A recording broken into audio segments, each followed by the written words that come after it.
Thanks for checking out the Brad and John Show podcast. This segment of the show is brought to you by John Combest's book, Stalking, Harassment, Internet Trolling, A Guide to Recovering and Rebuilding After Online Attacks.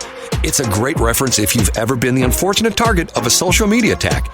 It's available on Amazon. Just search John Combest. That's C-O-M-B-E-S-T, John Combest, and the book will show up in your search results. Now it's time for another segment of the Brad and John Show. Can you handle it? Is it our turn, John? Is it our turn to go on? Is it our turn? It really is. It is It's Tuesday morning. It's the first show of the year. I forgot how to do this because of the fact that it's been 3 whole days. It's the Brad and John Show. bjshow.co is what we're on the website. I have to take a breath here. Talk for a minute because I had to run all sorts of places. Yeah, we had some problems here this morning. The greatest thing about our top 3 headlines that we'll get into. Yes.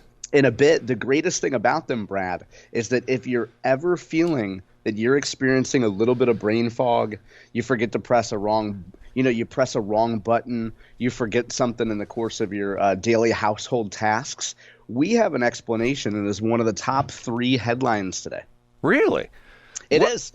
And I wouldn't joke with you about something that serious. And also, Brad, it indicates something that I have a strong suspicion that you are doing wrong in offense of the climate and in offense of the planet.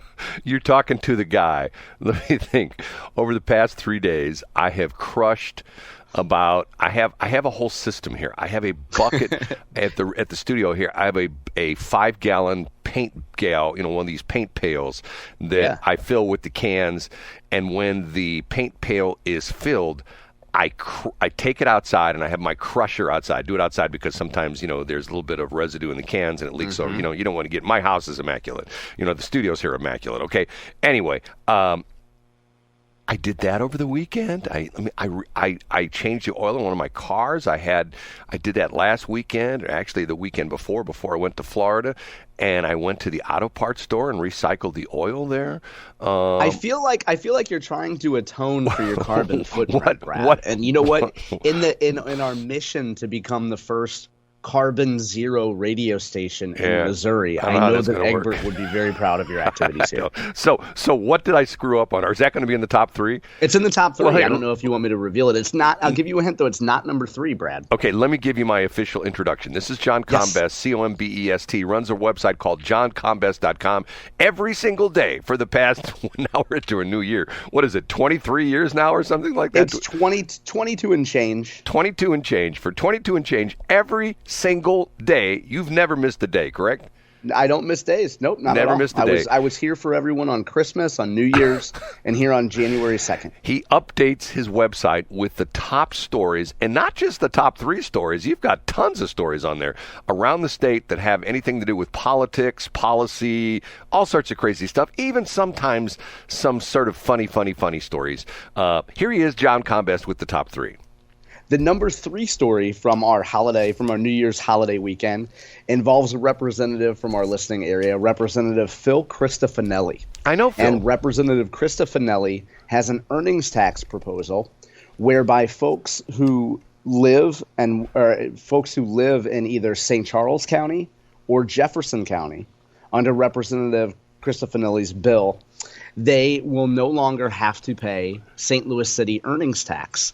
So if you live or work in St. Louis City, you give your local government an additional 1% of your paycheck every year. So under Representative Cristofanilli's proposal, if you live in Jefferson County or St. Charles County, you are exempt from that 1% tax. Okay, I got a question for that. Why didn't he include all the collar counties, and including St. Louis County and even Franklin County? Why did he pick fantastic question, St. Charles and that was Jefferson? In fact called out by the Post-Dispatch reporter, who is Kurt Erickson, who we've discussed before, which I think was a fair point. The reporter called this out.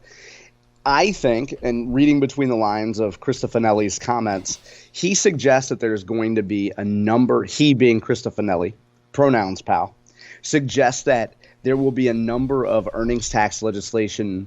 There'll be a number of bills about the St. Louis City earnings tax this year. So Phil's proposal is limited just to folks who live, and he specified the language of the bill says that it only applies to counties with populations over 200,000 that are adjacent to a county with a population over 900,000. So it's written so specifically that it only applies to St. Charles County and Jefferson County. My guess is that, excuse me, my guess is that by applying it to St. Louis County, it would be a bridge too far. So reading between the lines of the story, and folks can find this on johncombest.com, reading between the lines of the story, this is suggested, Representative Krista Finelli is suggesting this as kind of a trial balloon for the session, knowing there will be a bunch of tweaks to it, and knowing that a lot of folks will have their own opinion on who it should be limited to. Now, can I give a little bit of background in here on this? Because absolutely, please do. There's more to this story.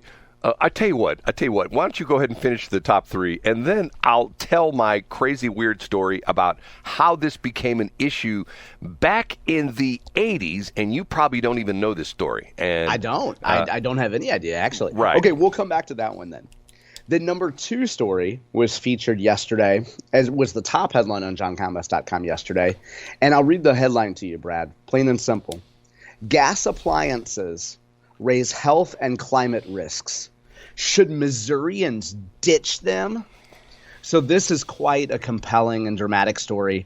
It's from a content creator named Sarah Rubenstein, who is a Mizzou co-ed, writing for the Columbia Missourian. And there are good guys and bad guys in this story. The good guys are the Missouri Coalition for the Environment, which is raising the flag on these atrocious gas appliances that some people choose to have in their house. The bad guys in this story, I'll read one more sentence to you, Brad. It starts like this. Rhetoric supporting gas appliances is popular among Missouri Republicans, period. Well, there's a comma there, and it goes on to complain about Eric Schmidt and others. Well, so there's two clear sides here. There's folks who choose to use gas appliances because they hate the environment, and then there's people who understand that electric is the only way to go. This is going to be a good show because, and I'm going to let you go ahead and do number 1 because we need to discuss this because, ironically, and you're not going to believe this, over the weekend, I can't remember if it was Sunday or yesterday, New Year's Day, I was looking at your site. Mm-hmm. And there was a story on there that was linked to the Columbian Missourian, but yet when you linked to the Columbian Missourian, it said, like another story you might want to read. I read that story. And from the get-go, I thought to myself, this is not unbiased journalism. After like the first 3 paragraphs, you're going like incredible. And you know what it is? It's environmental activism journalism. Exactly, and that's it is. If your goal is to go work for a nonprofit and create content, this is the hallmark story that you present in your application and say, this is what I'm doing. It is so incredibly biased, and I'm thinking to myself, holy cow, this is like it's almost like she's getting paid by the electric appliance manufacturers. You know what I'm saying? Brad, and I was just going to say too, we could explore this maybe in another segment if you want, but if I was working for the electric appliance industry or I was working for an industry group, I would lay out the story exactly. So to this young woman's credit, I would lay out the story just like this. And if folks go to my website, again, it was the top headline yesterday on January 1st. And the other hero of the story is someone who describes herself as a little old lady. And she said that she was suffering from, quote, mental fogginess and flu-like symptoms for 8 years. Yes. She switched to electric appliances. Right. And guess what? Instantly. She's cured. Oh, she has seen the light. I read that and I thought to myself, okay, can I tell you, in addition to the fact that I have my EPA HVAC, certification, I can actually work on air conditioners and stuff like that.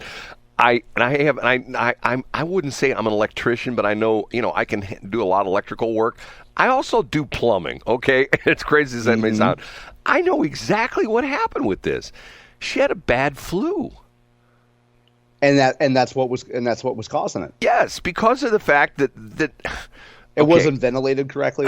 That's what you're saying? Yes. Okay. Yeah. Okay. Okay. I spend my time watching what some people would go like, what? I spend my time watching videos on YouTube, and I watch a lot of shorts. And there are all these craftspeople. There's carpenters, there's electricians, there's plumbers, and the plumbers are probably the most interesting, that do a minute. That's what the Shorts is about. You do a minute, and that's all you get. You get 60 seconds on YouTube. And they do complete or hot water heater replacements in a minute. And they always showing up on the job site. They show you what the previous installation was, and a lot of these, and now I'll give them credit, and they're not up to code.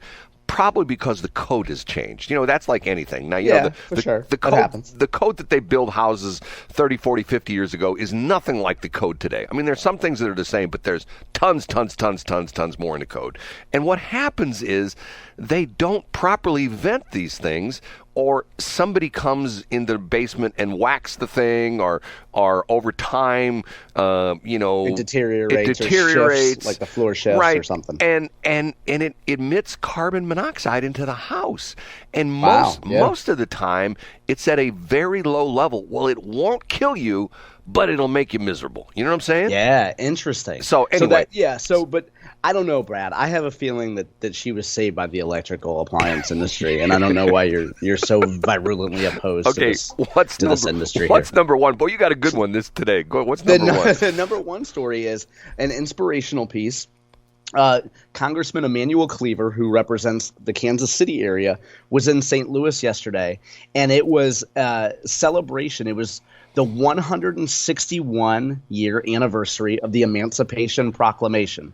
So Congressman Cleaver spoke at Greater Mount Carmel Missionary Baptist Church, which is right at the corner of Kings Highway and Easton Avenue in North St. Louis, a.k.a. the Reverend Dr. Martin Luther King Avenue. And Emanuel Cleaver used his bully pulpit to promote getting rid of clothes you no longer need in your closet. And here's the quote from the congressman who's given this opportunity to speak on civil rights. He says, quote, "If you have clothes that you haven't worn in a year, why do you have those?" Question mark. So we're going to save the planet. He also suggested in the same speech on this historic event that folks should turn out the lights when they leave a room.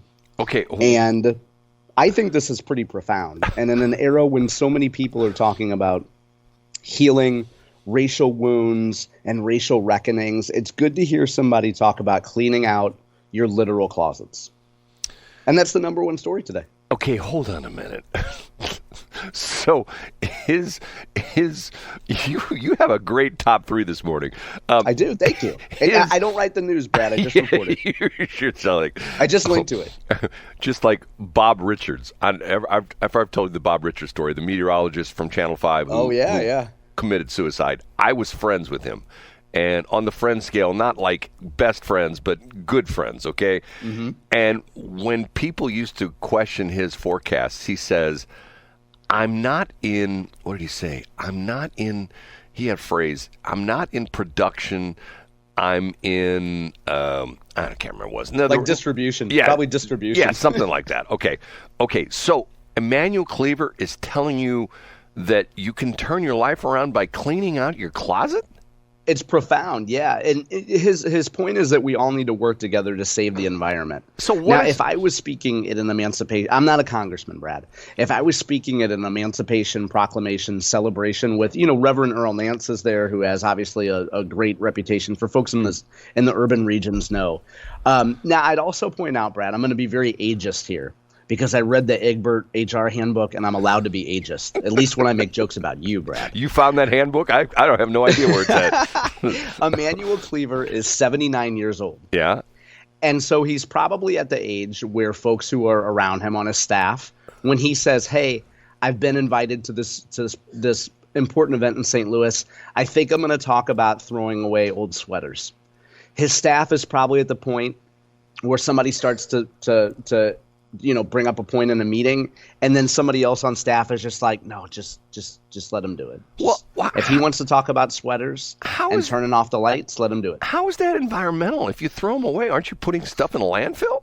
That's exactly my point, Brad. And and I mean, maybe he's going to donate them to Goodwill. I don't know. No, I think, and also maybe he was just searching for a metaphor. That was that, he's missing a step there. I don't know. But at a certain point, Brad, you just want somebody who's 79. You just want him to be comfortable. Well, now hold on. I'm close to that, so so don't be saying You're things like that. You're knocking on 79's door. No, you know what? I have a friend of mine who's an attorney, and I remember her telling me years ago that, and she's practices some pretty high profile kind of law, okay? And she told me that on a daily basis, she deals with probably a third to a half of the attorneys that she's dealing with. In other words, they're not at her firm. She's like, negotiating or whatever with, actually legal, they're going back and forth, maybe end up in court and stuff like that. She said to a third to the half of the attorneys that she deals with are over 70, and they're all as sharp as a tack. Hey, that's not to say that Congressman Cleaver is not. Look at Donald Trump, sharp as a tack. Look at Bernie Sanders. Bernie Sanders is, I think, older than Biden. Bernie Sanders is sharp as a tack. There's two extremes, Bernie Sanders and Donald Trump. You can't get more, left and right than that. Although, Bernie Sanders is so far left, he's like, communist, but that's a whole nother story. Yeah. Hey, we're over time. He honeymooned. I always love that. He honeymooned in Moscow.